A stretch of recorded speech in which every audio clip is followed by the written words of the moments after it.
Okay, welcome back. Skill Builder Week. We've got to work on our math skills because that's what we do. First, we got to describe the world mathematically. Then we have to be able to solve, like how much carpet we need to buy for this room, right?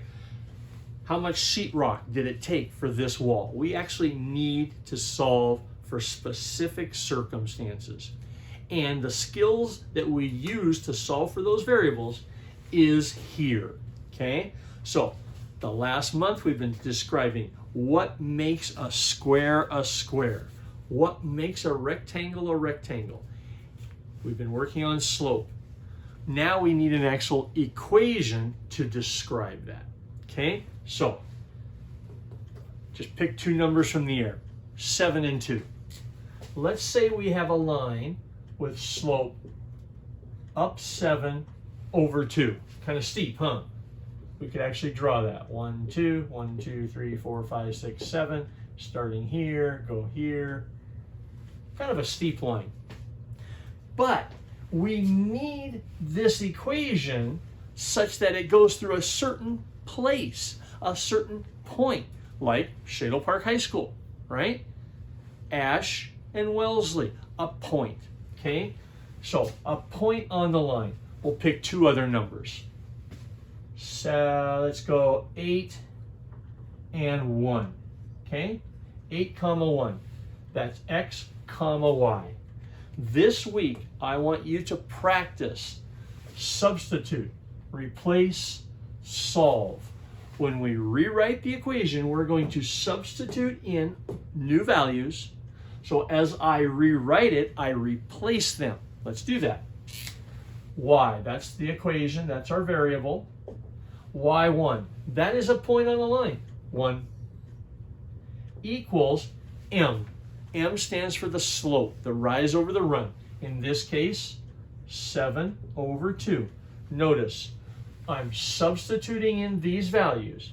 As I rewrite it, I replace them. X minus the x value, 8. We're going to be practicing that all week. Why? Because in time this year, we're going to have to solve for things. Well, now that we're talking about solving, let's practice our skills of solving. I have an equation. I have a variable x. I've got to get it by itself.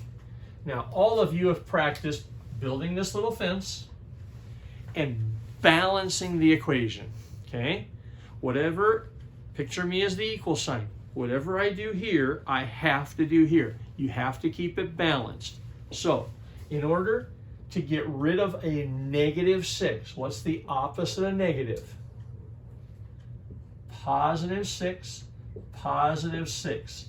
By adding 6 to both sides, I keep it balanced, okay? Don't forget that. 6 minus 6 goes away. X equals 9. Okay? So we solve for a variable. Okay? Well, let's complicate it. This equation here has got a parenthesis. Parenthesis means to distribute. All right, how do I distribute? What's the distributive property? This means multiple amounts. Well, how many of these? This number of them. So to distribute, we multiply. 2 times the 3x, 2 times the 1. It's called the distributive property, okay? So let's practice. Actually, I'm going to write distributive property, to distribute, okay? To distribute means to multiply through. So 2 times the 3. 2 times 3? 6. Don't forget your variable. There was 3 x's. Now I have 2 sets of them. 6x. 2 times the 1. I still have the plus. 2 times the 1 is 2. I still have the 4. Okay? Draw your fence. Balance. I need to solve for the variable x. I need to get it by itself. Well, there's stuff in the way. Okay? This +2 is in the way. What's the opposite of a positive? Negative. So subtract a 2 from both sides. Okay, subtract the 2 from both sides. The 2's go away. I still have the 6x. And now 4 minus 2 is 2. I've got a multiplication. What's the opposite of multiply? What's the opposite of multiply?